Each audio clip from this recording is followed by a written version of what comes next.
Today I'm trying to cook एकदमै authentic झापाली टाइपको आलु चप. Let's see कस्तो हुन्छ त.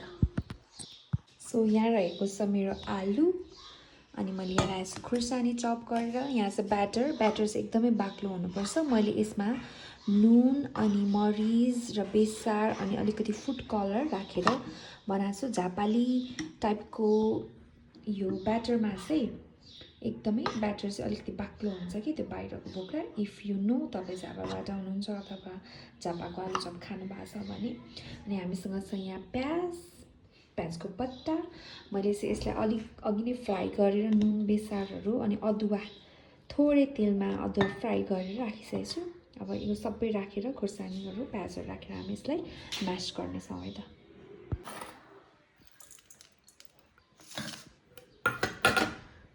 थोरै पानी पनि राखेर एड गरेर मुस्नुपर्छ.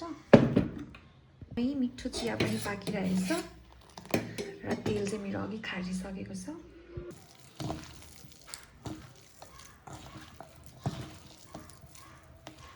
मेरो बहिनी पनि आएको छ यहाँनिर.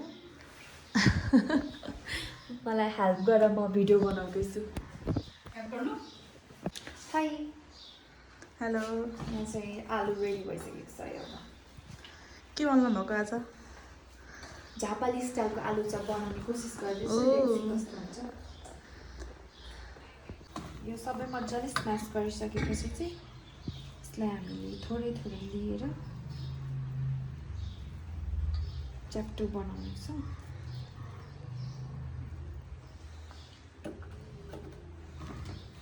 यस्तो गरे पनि भयो. यता भित्तैदेखि टिपे पनि भयो. यसरी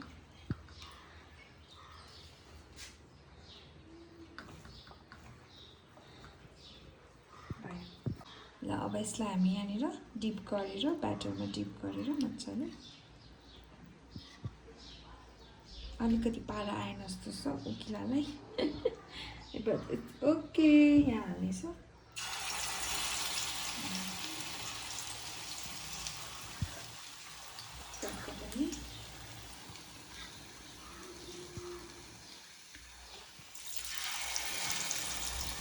आलु चप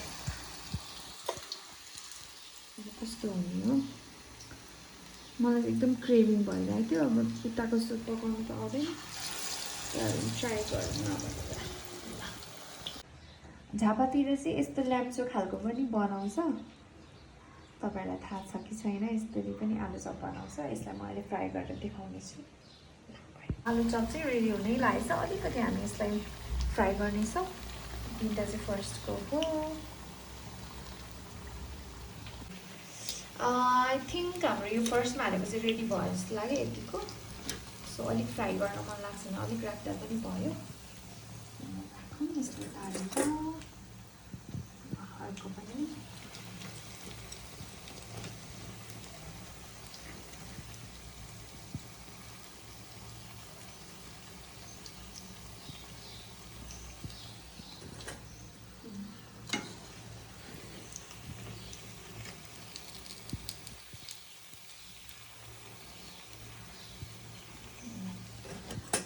चाहिँ हामी पल्टाउनेछौँ. यसलाई पल्टाउँदै